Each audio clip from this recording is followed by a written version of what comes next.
After the study of this lesson, the reader should be able to understand the meaning of returns and risk involved in the securities investment decision, analyze the impact of different types of risk on the investment decision, learn the different techniques available for measuring risk and returns, apply the CAPM model to calculate the relationship between expected returns and systematic risk with the help of beta coefficient.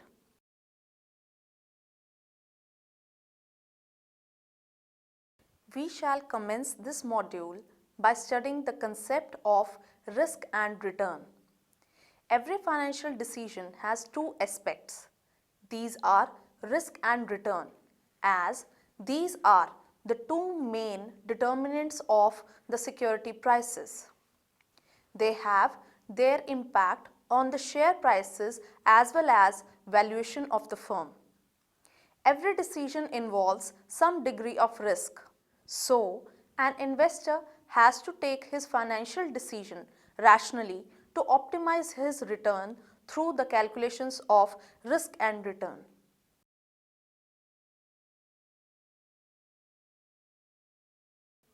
Now, first we will discuss about the concept of return.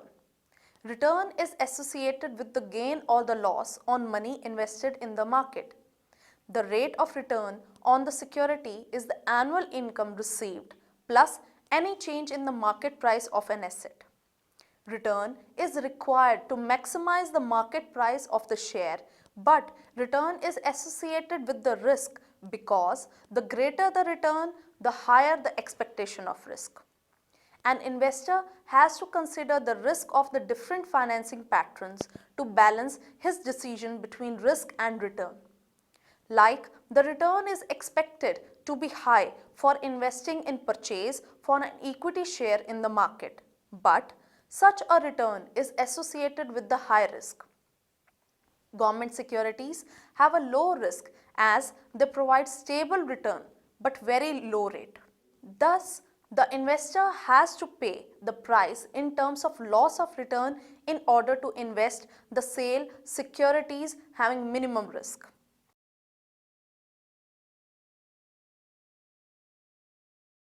Now, we will discuss the concept of risk. Since the investment decision is based upon the future estimate returns, which are exposed to different kind of risk, so forecast cannot be made with certainty. Thus, risk and returns are closely related. A profitable investment may also be very risky. So, an investor has to manage a trade-off between risk and return. The variability of the actual return from the expected returns associated with the given asset is defined as a risk. The greater variability is associated with the risky securities like equity shares, and the more certainty of the return associated with the government securities like treasury bills have lesser variability and thus are less risky. Risk on investment like bank deposits are considered to be quite safe, but rate of interest can change depending upon the policy of RBI. Investment in the equity securities of a firm possesses higher degree of risk as compared to the government securities and the bank deposits, as they are surrounded by the market risks, which is quite uncontrollable because they are broad spectrum depending upon the market forces. An investor has to take a decision in investing the firm's fund in such a way to optimize return along with the minimization of risk. This combination is called risk-return trade-off. This is the level where the market price of the share is maximized. The balance brought about by matching risk and return, helping in achieving the objectives of the wealth maximization.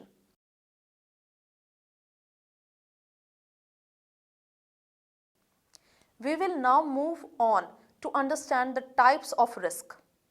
The investor tried to reduce risk by understanding the risk environment. Risk consists of two types of exposures, that is systematic and unsystematic exposure. Systematic risk.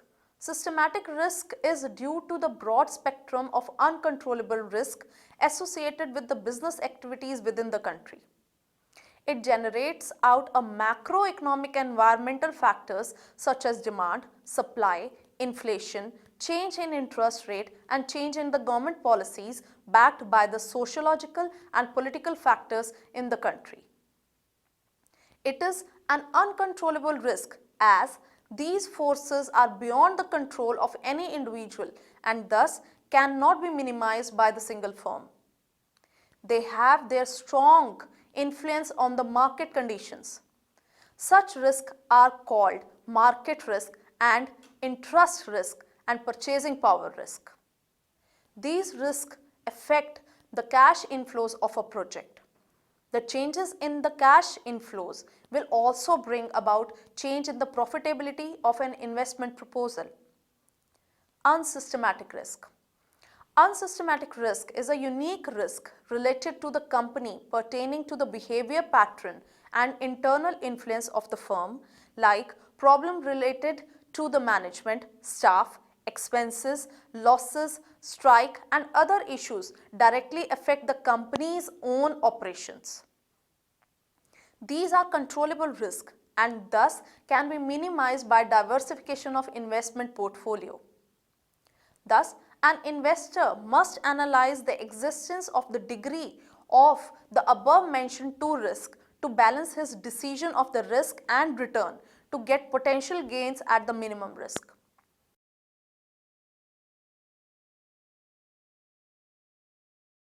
Now, we will further discuss the measurement of risk and return. Return measurement. Securities provide returns in the form of dividend or interest, and it also provides a return at the time of sale in the form of capital gain. The securities have to be valued at different points of time. The returns at a particular point of time are required to be calculated by discounting the returns at an appropriate discount rate, which depends upon the individual's own perception of risk. The discount rate, which is also called the required rate of return, show the risk of the cash flows. It would also help to determine the value of asset. The higher the discount rate, greater will be the risk level. Thus, the value of an asset therefore varies according to the risk perception and estimation of each individual. The required rate of return can be calculated with the help of the following formula. K is equal to IR plus RP, where K is equal to required rate of return, IR is risk-free rate and RP is risk premium. The risk-free rate remains the same irrespective of any increase or decrease of risk level. The risk premium, which indicates the compensation for taking the risk, increases with the increase in risk and decreases with the decreasing risk. Thus, the required rate of return comprises of the risk-free rate, the risk perception and the risk premium. In the above figure, the x-axis shows the level of risk and the y-axis depicts the rate of return. From the point of the origin and up to the IR is the risk-free zone. The slope after the risk-free rate slope upwards, as this is risk premium for the compensating high risk with the high return. Risk measurement. The risk associated with the security from both of the behavioral and quantitative statistical point of view. Different techniques are available to measure these different risks. The behavioral view of risk can be measured by using sensitivity analysis and probability distribution. The statistical measure of the risk of a security are standard deviation and coefficient of risk. Sensitivity analysis. It is a behavioral approach to assess risk by taking into account a number of possible returns estimate so that a sense of variability among outcomes can be measured. In order to have a sense of variability among return estimates, A possible approach is to estimate the worst, pessimistic, the expected, most likely, and the best, optimistic return associated with the asset. The difference between optimistic and pessimistic outcomes is the range, which according to the sensitivity analysis is the basic measure of risk. The greater range indicates the more variability of the asset. Second, probability distribution. The risk associated with an asset can be assessed more accurately by the use of probability distribution than the sensitivity analysis. It is a model that relates probabilities to the associated outcomes. The probability of an outcome represents the likelihood or the percentage chance of its occurrence. For example, if the expectation is that a given outcome will occur 8 out of 10 times, it can be said to have 80% chance of occurrence. If it is certain to happen, the probability of happening is certain percent. An outcome which has probability of 0 indicates that this outcome will never occur. Based on the probabilities assigned to a rate of return, the expected value of the return can be computed, which is weighted average of all possible returns multiplied by their respective probabilities. Thus, probabilities of various outcomes are used as weights.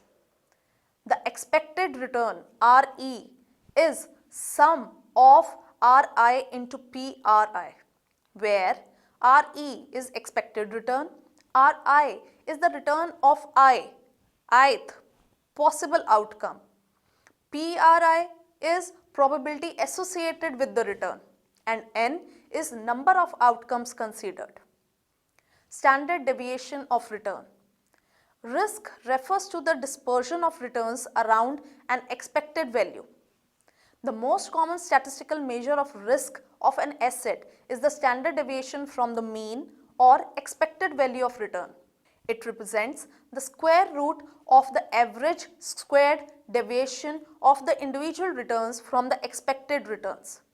Symbolically, the standard deviation is the square root of the expected return, rate of the ith possible outcome, PR, that is the probability associated with the return, and N is the number of outcome considered.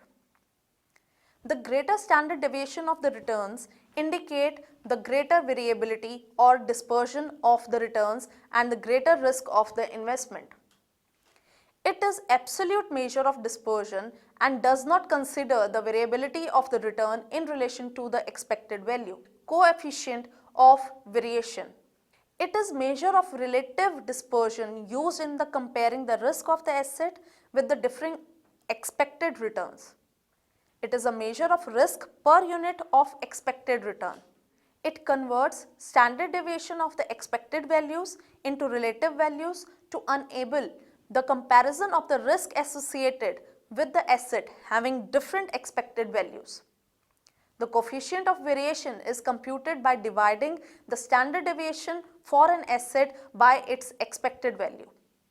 CV is the standard deviation of R upon RE, where CV is coefficient of variation, standard deviation R is equal to standard deviation of return, RE is expected return. The larger CV is associated with the larger relative risk of the asset. The use of the coefficient of variation for comparing asset risk is the best since it considers the relative size expected value of the assets.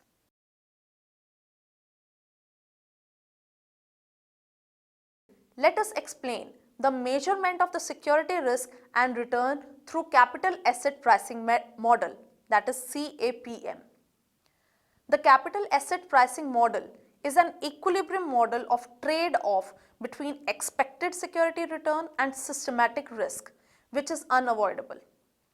It is the basic theory that links together the risk and the return of the asset and also explain how the security prices are calculated in the marketplace. It provides the framework for determining equilibrium expected return for risky securities by deriving the relationship between expected return and the systematic risk of individual securities and portfolios.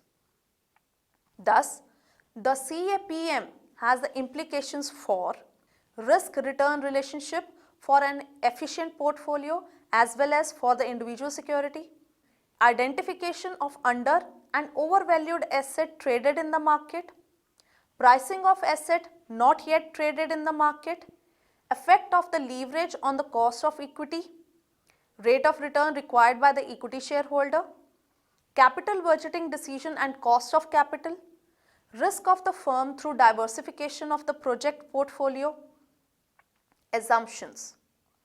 The CAPM makes certain simplifying assumptions to remove the complexity of the model. Some of them may be relaxed later. All investors are price takers. They are large in number so that no single investor can affect prices. All investors use mean variance portfolio selection model of Markowitz assets pricing model. Assets or securities are perfectly divisible. All investors plan for one identical holding period. Investors can lend or borrow at an identical risk-free rate. There are no transaction costs and income taxes. The market price of the share is influenced by the systematic and unsystematic risk. The CAPM approach measures the systematic risk of the security. Such a risk is measured by the beta, which measures change in the market value of the equity share relative to the change in the market index. If beta is high, the company's share will have high risk. The CAPM model calculates cost of equity through the following equation. KE is equal to KR plus beta KM minus KR, where KE is the cost of equity capital, KR is a cost of risk-free asset, beta is coefficient of the systematic risk, and Km is the cost of the market portfolio.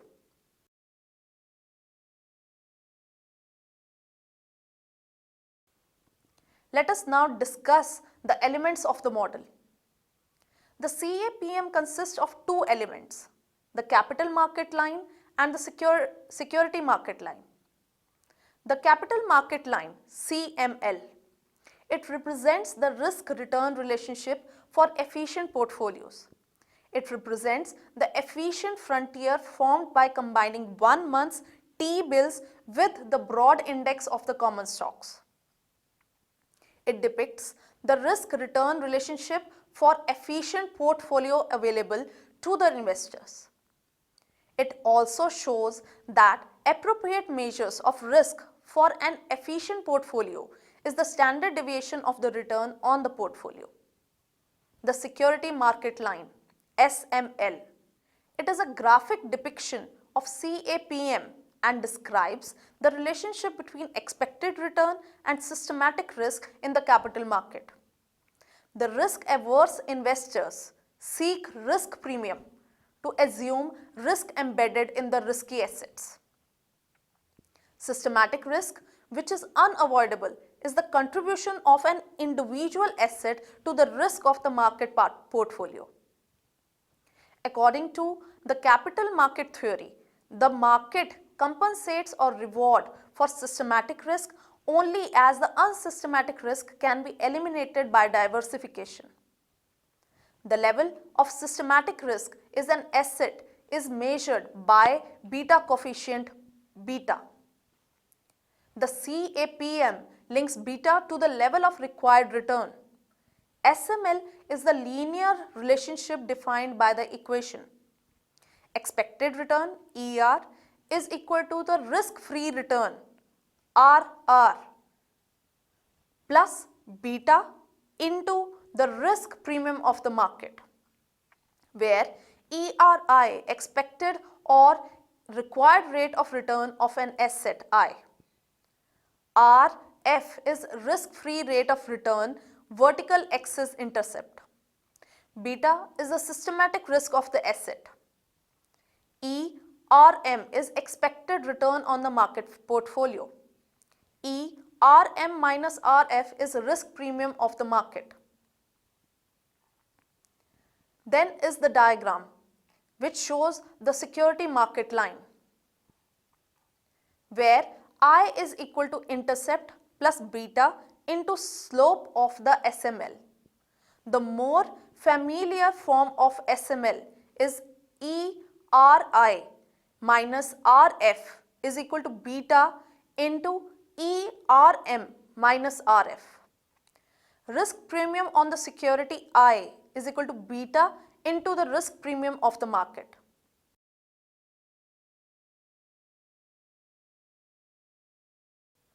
Let us now understand the risk-return relationship. In the CAPM, the expected return on the asset varies directly with its systematic risk and the risk premium of the market portfolio, which is a reward depending on the level of the risk-free return and the return on the market portfolio. In other words, the risk premium for an asset or portfolio is the function of beta. That is, the risk premium added to the risk-free rate is directly proportional to the beta.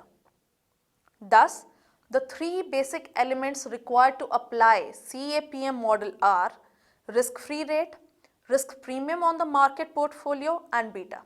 Risk-free rate.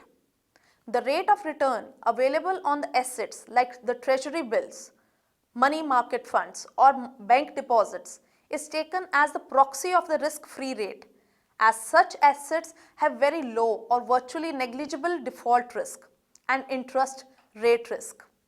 However, under inflationary conditions, they are the risk less in the nominal terms only. In fact, real return, nominal retained inflation rate may become zero, even negative when the inflation wakes up. Risk premium on the market portfolio. The risk premium on the market portfolio is the difference between the expected return on the market portfolio and the risk-free rate of return. The CAPM holds that in equilibrium, the market portfolio is the unanimously desirable risky portfolio. It contains all securities in the proportion to their market value.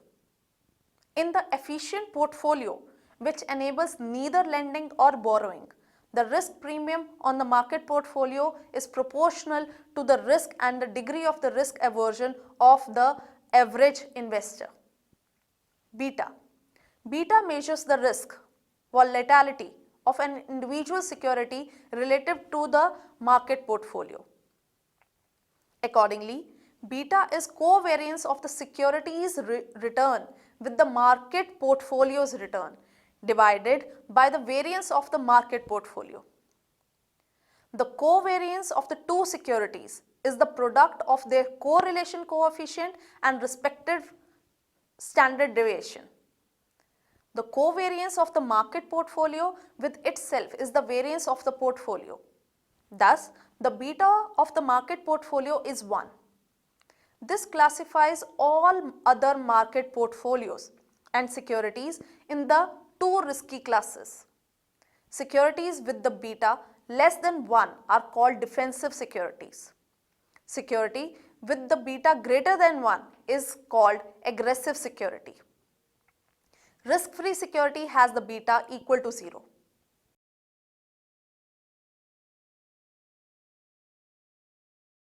Now finally, we will discuss the validity of CAPM. The CAPM is rigorously derived equilibrium model. It has been widely used on the basis of 4 factors. First, the risk-return trade-off, the direct proportional relationship between two has a distinct intuitive appeal.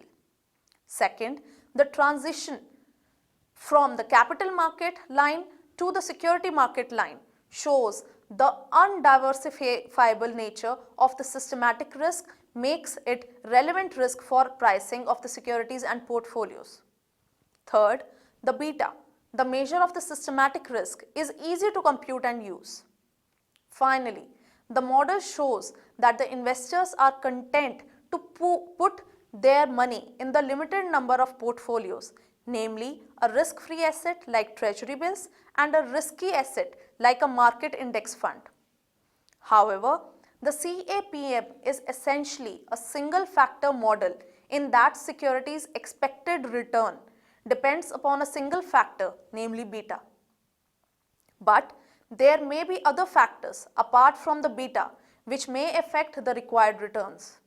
Therefore, the inclusion factors like taxes, inflation, liquidity, market capitalization size and price earning in the CAPM equation would provide better explanation of the variables impacting securities returns which have been used in the extended CAPM model to overcome the shortcomings of the CAPM model.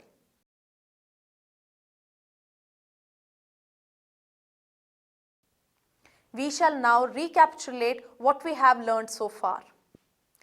Return is associated with the gain or loss on the money invested in the market.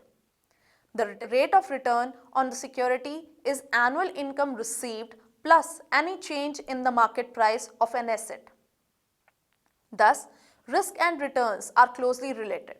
A profitable investment may also be very risky, so an investor has to manage a trade-off between risk and return. The variability of actual return from the expected returns associated with the given asset is defined as a risk. Systematic risk is due to the broad spectrum of uncontrollable risk associated with the business activity within the country. It generates out the macroeconomic environmental factors such as demand, supply, inflation, change in interest rate and change in government policy backed up by the sociological and political factor in the country. Unsystematic risk is a unique risk related to the company pertaining to the behavioral pattern of the internal influence of a firm, like the problems related to the management, staff, expenses, losses, strike, and the other issues directly affect the company's own operations. The risk associated with the security from both a behavioral and a quantitative or statistical point of view. Different techniques are available to measure these different risks.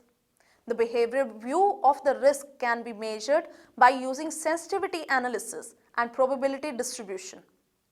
In the CAPM, the expected return on an asset varies directly with its systematic risk and risk premium of market portfolio, which is a reward depending on the level of risk-free return and return on the market portfolio.